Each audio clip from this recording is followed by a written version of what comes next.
The problem with Brandon Aiyuk is you just gave Deebo Samuel a huge contract. You're paying Christian McCaffrey a lot of money. And what are you going to do with Brock Purdy in a couple of years when he is going to want an extension? I think in 2 years, he's going to be up as a free agent. Remember, he was the 7th round draft pick. How many years does he have left on that rookie contract before he's going to want a big time deal? So they're going to have to make a decision with Brandon Aiyuk. You bring in Pearsall. Pearsall is a good young wide receiver. Some people say he's not as flamboyant as a Brandon Aiyuk, a guy that can go up there and run the routes that Brandon Aiyuk can, but he's strong and he has the ability to make plays in the open field. So again, Brandon Aiyuk is a trade chip. Now, this year they have a chance to win a Super Bowl. They find talent in all different places. I think it was a good move by them.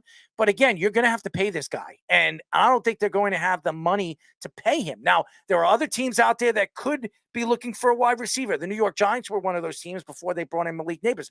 They still have the money, next year. If they really want to bring in a Brandon Aiyuk, they could. If Brandon Aiyuk has a good year, you obviously franchise him again, and then you move him and you try to get as much as you can. So that's back-to-back years. He's putting up top-end wide receiver numbers.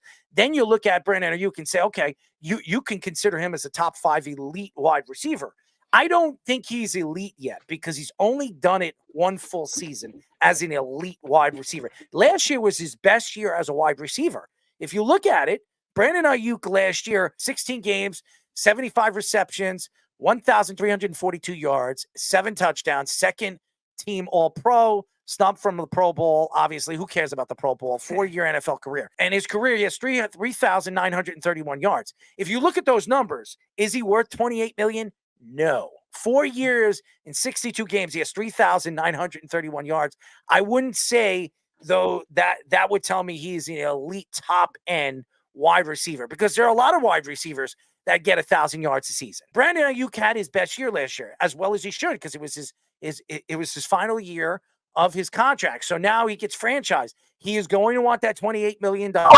Maybe even if this year, if he has another big year where he has 1,400 yards and 10 touchdowns, he might want $30 million or $32 million. The same thing as Saquon Barkley. Saquon Barkley last year took the franchise tag, and there was incentives added to it. Saquon couldn't stay healthy, so he didn't get the incentive type of money that he thought he was going to get, which could have been up to 14, 15 million.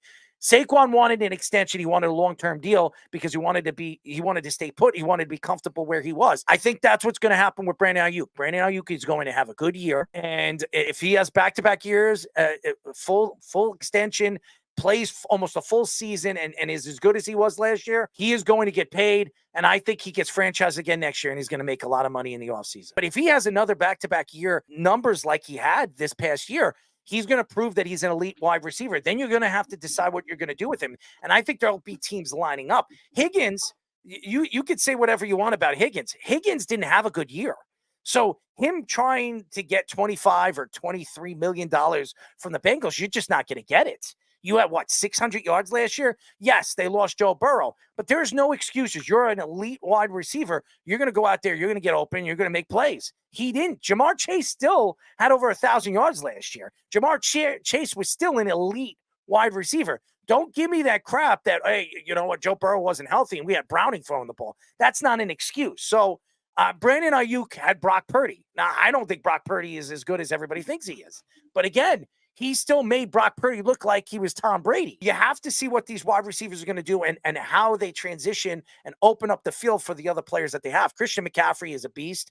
Christian McCaffrey makes the game look so much easier and makes the game look much more easy for the other players, Brandon Aiyuk and Deebo Samuel. He's going to have to wait another year. If Brandon Aiyuk has another good year like that, he's going to get paid a lot of money. And he's going to make more than Tyreek Hill. He's going to make more than anybody but Jefferson because somebody's going to give him that money. You do back-to-back years, 1,400 yards. CeeDee Lamb is going to make a killing. And I'm going to tell you this right now. The Cowboys better figure out how to sign him now because if they don't do that, they're in a boatload of trouble because that guy could make up to $40 million.